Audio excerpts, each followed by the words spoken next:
আসন্ন ত্রয়োদশ জাতীয় সংসদ নির্বাচন ও গণভোট উপলক্ষে অন্তর্বর্তী সরকারের প্রধান উপদেষ্টা ডক্টর মোহাম্মদ ইউনূসের সঙ্গে সেনা, নৌ ও বিমান বাহিনীর ঊর্ধ্বতন কর্মকর্তাদের মতবিনিময় সভা অনুষ্ঠিত হয়েছে। এ সময় তিনি সশস্ত্র বাহিনীকে নির্বাচনের নিরপেক্ষতার সঙ্গে দায়িত্ব পালনের নির্দেশ দেন।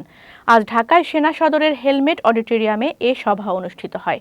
সভার শুরুতে প্রধান উপদেষ্টা দেশের বিভিন্ন প্রয়োজনে সশস্ত্র বাহিনীর গৌরবোজ্জ্বল ও দায়িত্বশীল ভূমিকার কথা উল্লেখ করেন এবং দীর্ঘ সময় ধরে ধৈর্য ও পেশাদারিত্বের সাথে দেশের আইন শৃঙ্খলা বজায় রাখার জন্য সশস্ত্র বাহিনীর প্রতি আন্তরিক ধন্যবাদ ও কৃতজ্ঞতা প্রকাশ করেন। সভায় নির্বাচন সংশ্লিষ্ট বিভিন্ন গুরুত্বপূর্ণ ও সমসাময়িক বিষয়ে বিস্তারিত আলোচনা হয়। মতবিনিময় সভায় সেনা, নৌ ও বিমান বাহিনীর ঊর্ধ্বতন সামরিক কর্মকর্তারা ছাড়াও সংশ্লিষ্ট আমন্ত্রিত অতিথি এবং গণমাধ্যম ব্যক্তিরা উপস্থিত ছিলেন। পথ চলার প্রথম বছর পেরিয়ে দ্বিতীয় বছরে দেশের প্রথম এআই প্রযুক্তি নির্ভর স্যাটেলাইট টেলিভিশন চ্যানেল এস। সব কথা সবার কথা এই স্লোগানের ঠিক এক বছর আগে স্বপ্নের যে যাত্রা শুরু হয়েছিল তা ডানা মেলছে একটু একটু করে। প্রতিষ্ঠা বার্ষিকী উপলক্ষে চ্যানেল এস প্রাঙ্গণে দিনব্যাপী আয়োজিত হয়েছে নানা অনুষ্ঠানমালা। শুভেচ্ছা জানাতে আসেন রাজনৈতিক ব্যক্তিত্ব, বিভিন্ন প্রতিষ্ঠানের শীর্ষ কর্মকর্তা, সামাজিক, সাংস্কৃতিক ও পেশাজীবী সংগঠনের নেতারা। সাইফুর রহমান রুবেলের প্রতিবেদন। সব কথা সবার কথা, এটি নিছক একটি স্লোগান নয়, এ এক গভীর অঙ্গীকার সমাজের প্রতি, দেশ ও দেশের মানুষের প্রতি। এ অমেয় বাণী হৃদয়ে ধারণ করে এগিয়ে যাচ্ছে দেশের প্রথম এআই প্রযুক্তি নির্ভর স্যাটেলাইট টেলিভিশন চ্যানেল এস। পাড়ি দিয়েছে একটি বছর, অর্জন করেছে দেশের মানুষের ভালোবাসা।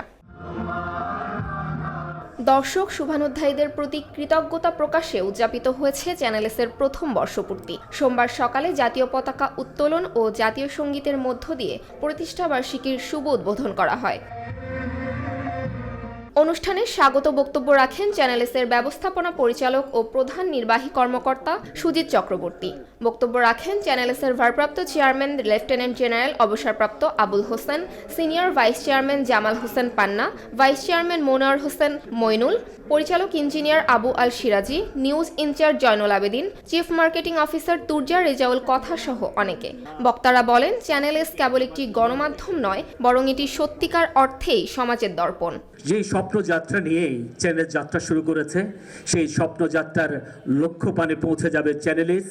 স্বপ্ন পূরণের যাত্রা হবে আমাদের, সেই প্রত্যাশা রেখে আগামীতে আমরা যারা এখন এখানে আছি সবাই সেই স্বপ্ন পূরণের লক্ষ্যেই আমরা এগিয়ে যাব। মানুষের হৃদয়ে বেঁচে থাকবে এবং বাংলাদেশের প্রথম সারির একটি টেলিভিশন হিসেবে চ্যানেল এস প্রতিষ্ঠিত হবে। গত 1.5 থেকে 2.5 বছর আমি এই চ্যানেলটির সাথে কাজ করে আমার যে স্বাধীনতা, আমার যে কাজের সুযোগ আমি পেয়েছি এবং করছি, আমি এজন্য আমি প্রথমে কৃতজ্ঞতা স্মরণ করছি চ্যানেল এসের প্রতিষ্ঠা লগ্ন থেকে আজ পর্যন্ত আপনাদের যাদের প্রায় পরিশ্রমের বিনিময়ে আমরা এই অবস্থানে এসেছি। আশা রাখবো বিগত দিনেও আপনারা আপনাদের প্রচেষ্টা অব্যাহত রাখবেন এবং আমাদের এই দুর্বার যাত্রা এগিয়ে যাবে। পরের বছরে যাতে আমরা ভালোভাবে এই চ্যানেলের অনুষ্ঠানটা আরও ভালো কিছু করতে পারি এবং সারা বাংলাদেশকে আরও ভালো কিছু দিতে পারি, সেই জন্য আপনারা সবাই মিলে আমাদের জন্য দোয়া করবেন। সেই পথ চলার সময় থেকে এখন পর্যন্ত আমাদের এই পুরো জায়গাটা পার হয়েছে কিন্তু আপনাদের হাত ধরে। আপনারা বলতে যারা দর্শক, আমি আশা করব ভবিষ্যতে আপনারা আমাদের পাশে থাকবেন। সত্য ও সাহসের সাথে এই অঙ্গীকার নিয়ে আমরা যে যাত্রা শুরু করেছিলাম, আজকের এই দিনটি প্রমাণ করে আমরা যে সঠিক পথে আছি। আপনাদের ভালোবাসার গঠনমূলক সমালোচনাই আমাদের প্রতিটি পদক্ষেপের শক্তি জুগিয়েছে। আমরা যারা চ্যানেল টেলিভিশন কর্মী, আমাদের যে সমস্ত ঘটনা অথবা যে গল্প অথবা যে আমরা যে সংবাদই প্রবেশন করি না কেন, সে সংবাদটা হতে হবে সত্য। তার মাধ্যমে মানুষ শুধু সত্যটাই শিখবে না, তারা তার মাধ্যমে জ্ঞানও আহরণ করবে। চ্যানেল এসের প্রতিষ্ঠা বার্ষিকীতে শুভেচ্ছা জানাতে আসেন রাজনৈতিক ব্যক্তিত্ব, বিভিন্ন প্রতিষ্ঠানের শীর্ষ কর্মকর্তা, সামাজিক, সাংস্কৃতিক ও পেশাজীবী সংগঠনের নেতা সহ অতিথিরা। সময়ের চ্যালেঞ্জ মোকাবেলা করে চ্যানেল এস এগিয়ে যাবে তার সৃজনশীল কাজের মধ্য দিয়ে, এমন প্রত্যাশা তাদের।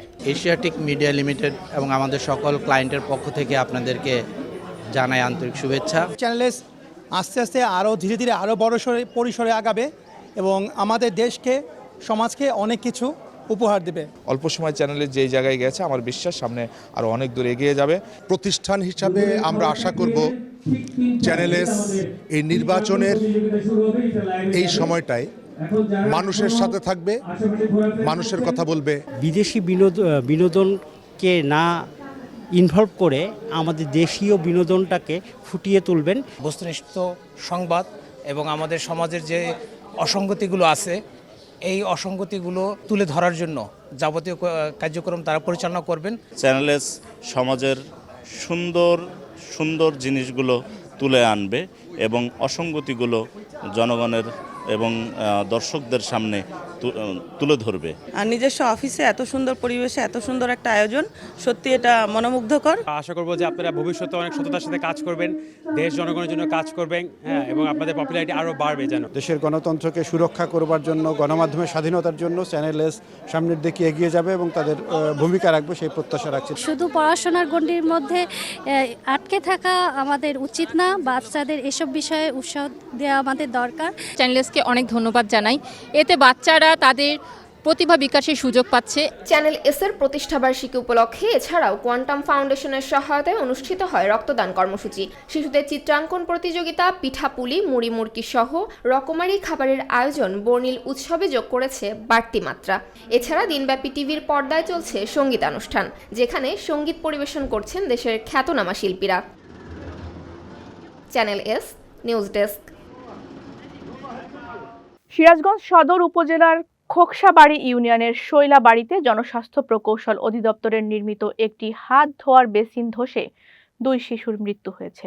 রোববার বিকেলে সদর উপজেলার শৈলাবাড়ি এলাকায় এ দুর্ঘটনা ঘটে। নিহত শিশুরা হলেন খোকসাবাড়ি ইউনিয়নের চর শৈলাবাড়ি গ্রামের ফরিদুল ইসলামের ছেলে রায়হান ও সজীব শেখের ছেলে সুমি।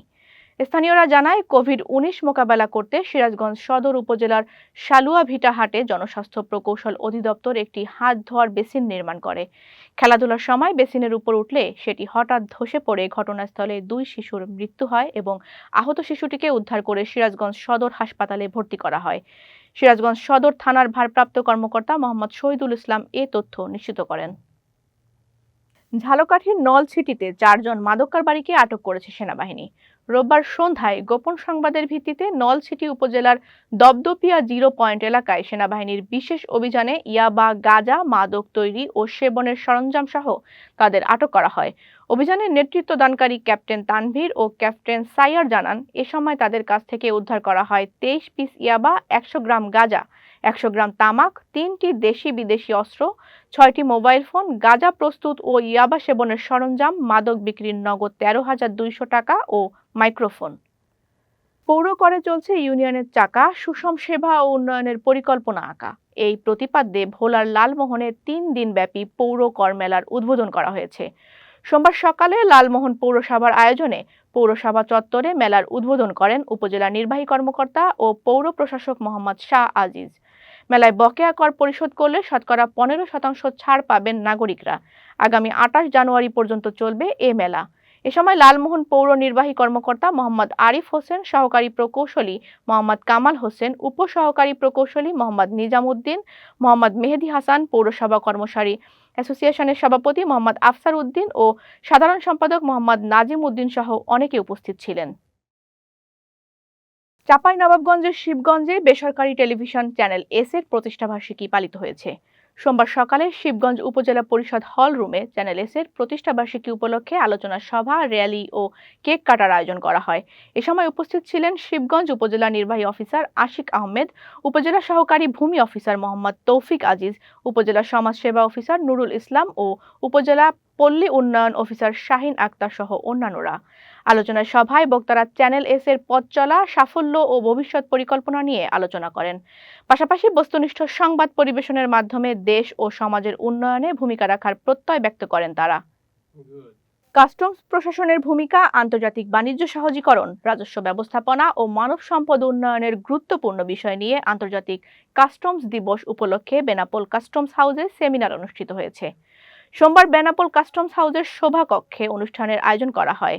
কাস্টমস হাউস বেনাপোলের কমিশনার অফ কাস্টমস ও আন্তর্জাতিক কাস্টমস দিবস উদযাপন আঞ্চলিক কমিটির আহ্বায়ক মোহাম্মদ ফাইজুর রহমানের সভাপতিত্বে অনুষ্ঠানে প্রধান অতিথি ছিলেন জাতীয় রাজস্ব বোর্ডের সদস্য এম আবুল কালাম কায়কোবাদ।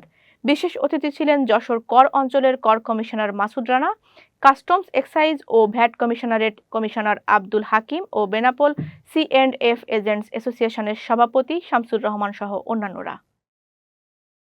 গাজীপুরের পোবাইল এলাকায় তিতাস কমিউটার ট্রেনের নিচে ঝাঁপ দিয়ে এক নারী ও তার সঙ্গে থাকা 2 শিশুর মৃত্যু হয়েছে। সোমবার সকালে ঢাকা থেকে ছেড়ে আসা আখাউড়া অভিমুখী তিতাস কমিউটার ট্রেনটি পুবাইল বাজার রেল ক্রসিং অতিক্রমের সময় এই ঘটনা ঘটে। প্রত্যক্ষদর্শীরা জানান, ট্রেনটি আখাউড়ার দিকে যাওয়ার সময় এক নারী 2 শিশুসহ ট্রেনের সামনে ঝাঁপ দেন। এতে ঘটনাস্থলেই 3 জনের মৃত্যু হয়। মরদেহ সঙ্গে থাকা একটি পার্স ব্যাগে পাওয়া আইডি অনুযায়ী তার বাড়ি গাজীপুরের কালীগঞ্জ উপজেলার দক্ষিণ সোমবাজার এলাকায়। পুবাইল রেল স্টেশন মাস্টার মুসা জানান, খবর পেয়ে তিনি ঘটনাস্থলে গিয়ে পরিস্থিতি পর্যবেক্ষণ করেন। তিনি বলেন, পুবাইল বাজার রেলগেটের অদূরে এক নারী 2 শিশুসহ ট্রেনের নিচে ঝাঁপ দিয়ে আত্মহত্যা করেছেন বলে প্রাথমিকভাবে ধারণা করা হচ্ছে। তবে কী কারণে এই ঘটনা ঘটেছে তাৎক্ষণিকভাবে কেউ নিশ্চিত করতে পারেননি। অতন্দ্র প্রহরা আর দৃঢ় অঙ্গীকারে দেশের সুরক্ষায় কাস্টমস, এই প্রতিপাদ্যে বর্ণাঢ্য আয়োজনের মধ্য দিয়ে কুমিল্লায় আন্তর্জাতিক কাস্টমস দিবস পালিত হয়েছে।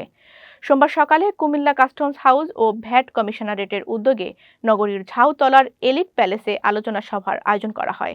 এতে প্রধান অতিথি ছিলেন জাতীয় রাজস্ব বোর্ডের সদস্য ফারজানা আফরোজ। কুমিল্লার কাস্টমস কমিশনার আব্দুল মান্নান সর্দারের সভাপতিত্বে বক্তব্য রাখেন কর অঞ্চল কুমিল্লার কর কমিশনার আব্দুস সোবহান, কর অঞ্চল নোয়াখালীর কর কমিশনার মোহাম্মদ ইত্তেদা হাসান সহ অনেকে। গাজীপুরে গাছা থানা ঔষধ ব্যবসায়ী কল্যাণ সমবায় সমিতি লিমিটেডের উদ্যোগে বাৎসরিক মিলন মেলা অনুষ্ঠিত হয়েছে। রোববার গাজীপুরের একটি রিসোর্টে মিলন মেলার আয়োজন করা হয়।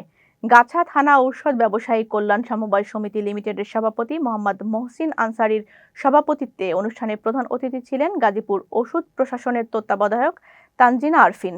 বিশেষ অতিথি ছিলেন সিনো হেলথ ফার্মাসিউটিক্যাল লিমিটেডের চেয়ারম্যান মোহাম্মদ আতাউর রহমান, BCDS গাজীপুর জেলা সভাপতি মোহাম্মদ শামসুল হক, সহসভাপতি MA লতিফ সহ অনেকে।